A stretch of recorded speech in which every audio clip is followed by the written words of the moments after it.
This week we are going behind closed doors for an inside look at some of America's most famous homes.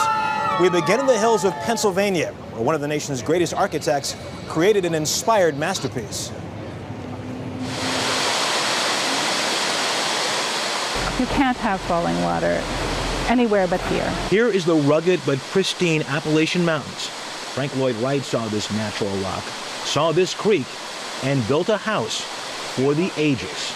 Wright never did anything like it before. He never did anything like it after. That, I think, makes it timeless. So it may surprise you that at the time, 1935, Frank Lloyd Wright, the man responsible for some of America's greatest architecture, was unemployed and considered washed up. He was in the doldrums, I'm afraid. Plus, he was 67 years old. He was kind of the prophet who had led the way to the promised land but never quite made it there himself. The Great Depression was in full swing. But when Edgar Kaufman, a wealthy department store owner, wanted the best vacation home money could buy, he chose Wright. And a legend got a second chance. They're both larger-than-life personalities.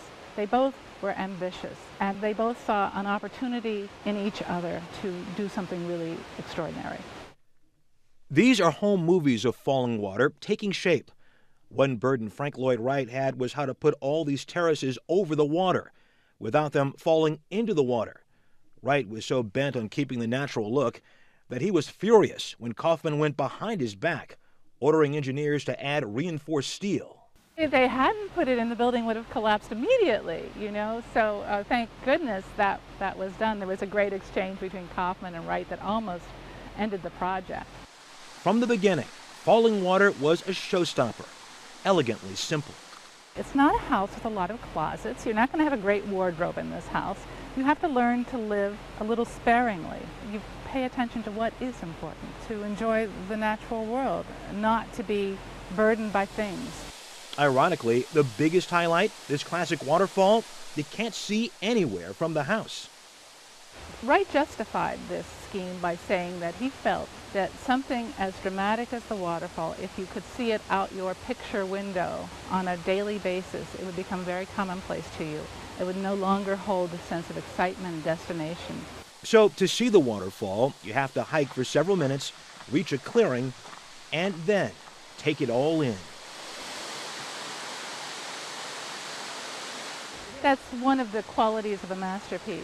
It continues to inspire you. It still bowls me over. It's just incredible. For more than 40 years, the public has been able to share that experience. And what an experience it is. I had no idea it was going to be this awesome.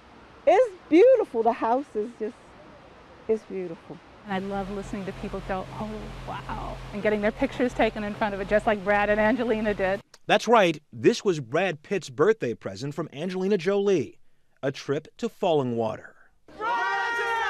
It's not just the escape into solitude that drives Brangelina and other celebrities here. It's something more profound.